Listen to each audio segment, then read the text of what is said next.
बिल्लाहि मिनश्शैतानिर्रजीम बिस्मिल्लाहिर्रहमानिर्रहीम अल्लाहुम्मा सल्लि अला रसूलिका सय्यिदिना व नबियिना मौलाना मुहम्मदिन व अला आलि सय्यिदिना व नबियिना मौलाना मुहम्मदिन अदद मा फी इल्मिल्लाह सलातन दाइमतन बिदाइ मुल्किल्लाह. மனதின் விபரீதம் என்று நாம் பேசினால் அதனுடைய வரலாறு நீண்டு கொண்டே செல்லும். ஆனாலும் ஒரு சில தகவல்களை நாம் தெரிந்து கொள்வது அவசியம் என்பதற்காக வேண்டி மனம் சம்பந்தப்பட்ட சில தகவல்களை தங்களுக்கு மத்தியிலே பகிர்ந்து கொள்ள ஆசைப்படுகின்றேன். ஏற்கனவே நான் சொல்லியிருப்பதைப் போல மனதை பக்குவப்படுத்துவதற்காக வேண்டி ஏற்படுத்தப்பட்ட ஒரு கடமை நோன்பு. அந்த நோன்பு சொல்லித்தரக்கூடிய மனப்பக்குவம் அது மாத்திரம் ஒரு மனிதனுக்கு இல்லாவிட்டால் அந்த மனம் அந்த ஒவ்வொரு மனிதனையும் எவ்வளவு சீரழித்து கொண்டிருக்கின்றது என்பதை நாம் கண்கூடாக பார்க்கின்றோம். மனம் போன போக்கிலே மனிதன் வாழ்ந்து கொண்டு பிற மனிதர்களுடைய மன உணர்வுகளையும் மத உணர்வுகளையும் புரிந்து கொள்ளாமல் தன் இஷ்டத்திற்கு வாழ்ந்து தன்னைத்தானே ஒவ்வொரு மனிதனும் அழித்து கொண்டிருக்கின்றான் என்பதை நாம் கண்கூடாக பார்க்க முடிகின்றது. ஒரு மனிதன் சிறந்த மனிதனாகவும் தரம் குறைந்த மனிதனாகவும் மாறுவதற்கு முக்கிய காரணம் அவருடைய மனம்தான். யாருடைய மனம் நல்ல செய்திகளை தூண்டிவிடுகின்றதோ அந்த மனிதன் சிறந்த மனிதனாக திகழ்கின்றான்.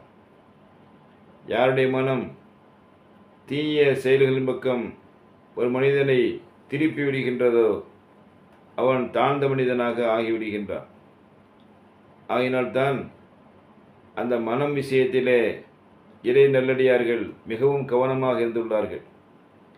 இமாம் பூசிர் ரஹ்மத்துல்லாஹி அலைஹி அவர்கள் தங்களுடைய கசீதத்துல் புர்தாவிலே இந்த மனதை பற்றி சொல்லும் பொழுது வஹாலிஃபின் நஃப்ஸ வ ஷைத்தான ஃபஅஸிஹிமா என்பதாக சொன்னார்கள். மனிதா, உனது வாழ்க்கை சீர்பெற வேண்டுமா? அப்படி என்றால் முதலாவது நீ செய்ய வேண்டியது உனது மனதை பின்பற்றுவதை விலக்கிக்கொள். உனது மனதை நீ உனக்கு விரோதியாக ஆக்கிக்கொள். உனது முதல் விரோதி உனது மனம், உனது இரண்டாவது விரோதி ஷைத்தான் என்பதாக இமாம் பூசி ரஹ்மத்துல்லாஹி அவர்கள் சொல்லித் தருகின்றார்கள். அல்லாஹு தஆலா நபி ஆதம் அலைஹிஸ்ஸலாம் அவர்களை படைத்து அவர்களுக்கு மலக்குகளிடத்திலே கட்டளையிடுகின்றான், நீங்கள் அனைவரும் நபி ஆதம் அலைஹிஸ்ஸலாம் அவர்களுக்கு காணிக்கை செலுத்துங்கள் என்பதாக.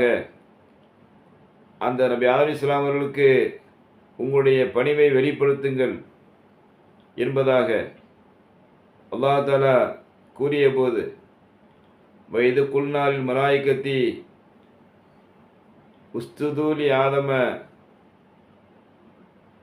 நீங்கள் நபி ஆதம் அலைஹிஸ்ஸலாம் அவர்களுக்கு சஜதா செய்யுங்கள் என்று நாம் சொன்னபோது ஃபஸஜது, எல்லா மலக்குகளும் அந்த நபி ஆதம் அலைஹிஸ்ஸலாம் அவர்களுக்கு தங்களுடைய பணிவை வெளிப்படுத்தினார்கள், தங்களுடைய காணிக்கையை செலுத்தினார்கள்.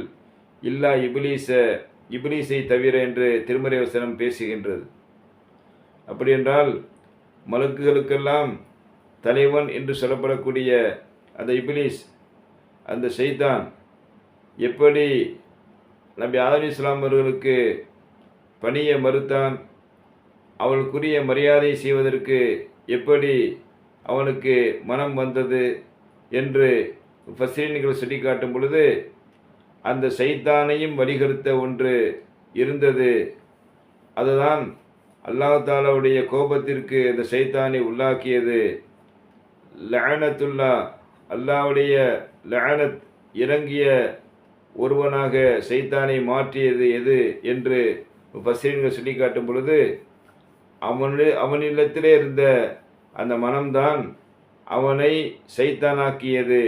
சைத்தானை சைத்தானாக மாற்றியது மனம் என்று சொன்னால், அந்த சைத்தானை விட மிகவும் குரோதமானது, மிகவும் கொடுமையானது, மிகவும் தீங்கானது நஃப்ஸு என்பதை இறை நல்லடியார்கள் புரிந்து வைத்திருந்தார்கள்.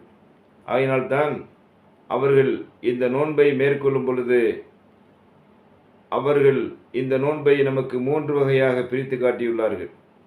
ஒன்றாவது சௌமுல் அவாமி, பொதுமக்கள் வைக்கின்ற பசித்திருத்தல், தாகித்திருத்தல், குடும்பத்துடன் இணையாதிருத்தல், அதே போல இரவிலே நின்று வணங்குதல். இந்த வணக்கத்தை நாம் செய்கின்றோமே, இந்த நோன்புக்கு சௌமுல் அவாமி என்பதாக சொல்வார்கள்.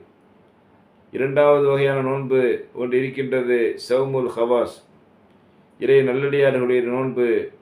அவருடைய உடலும் நோன்பு வைக்கும், அவருடைய ஐம்புலன்களும் நோன்பு வைக்கும். அந்த நோன்புக்குத்தான் சௌமுல் ஹவாஸ் என்று பெயர். மூன்றாவது நோன்பு இருக்கின்றது, சௌமு ஹவாஸில் ஹவாசி, அதாவது இறைவனுக்கு மிகவும் நெருக்கமான நல்லடியாருடைய நோன்பு. அவர்கள் உடலாலும் நோன்பு வைப்பார்கள், ஐம்புலன்களாலும் நோன்பு வைப்பார்கள், உள்ளத்தால் நோன்பு வைப்பார்கள். அவர்கள் எப்பொழுது இறைவனை திக்ர் செய்ய ஆரம்பிக்கின்றார்களோ, நினைவு கூற ஆரம்பிக்கின்றார்களோ, அவருக்கு அது நோன்பாக மாறிவிடுகின்றது. இறைவனுடைய சிந்தனையிலிருந்து எப்படி விலகுகின்றார்களோ, எப்பொழுது விலகுகின்றார்களோ அப்பொழுது அவர்களுக்கு இஃப்தாராக அது மாறிவிடுகின்றது. ஏனென்று சொன்னால், இந்த நோன்பு என்பது இறைவனுடைய சிந்தனையை நமக்கு கொண்டு வர வேண்டும். உலகத்திலே இருக்கின்ற சிந்தனைகளை நமக்கு அது குறைக்க வேண்டும் என்பதை அவர்கள் புரிந்து அந்த நோன்பை கடைபிடித்தார்கள். அப்படிப்பட்ட நோன்புதான் இறைவனோடு, இறைவனுடைய முகப்பத்தோடு நம்மை நெருங்கி வைக்கின்ற நோன்பாக, இறை அருளை பெறுகின்ற நோன்பாக, இறைவனுடைய அந்த அருட்கொடைகளை சுமந்து கொள்கின்ற உள்ளமாக நமது உள்ளம் மாற வேண்டும் என்று சொன்னால், அந்த உள்ளம் பக்குவம் பெற வேண்டும், இறை சிந்தையிலிருந்து விலகாதிருக்க வேண்டும். அப்படிப்பட்ட பாக்கியத்தை இறைவன் நம் அனைவருக்கும் தந்தல்வானாக. வாஹிது அல்ஹம்துலில்லாஹி ரப்பில் ஆலமீன். அஸ்ஸலாமு அலைக்கும் வரஹ்மத்துல்லாஹி தஆலா வபரகாத்துஹு.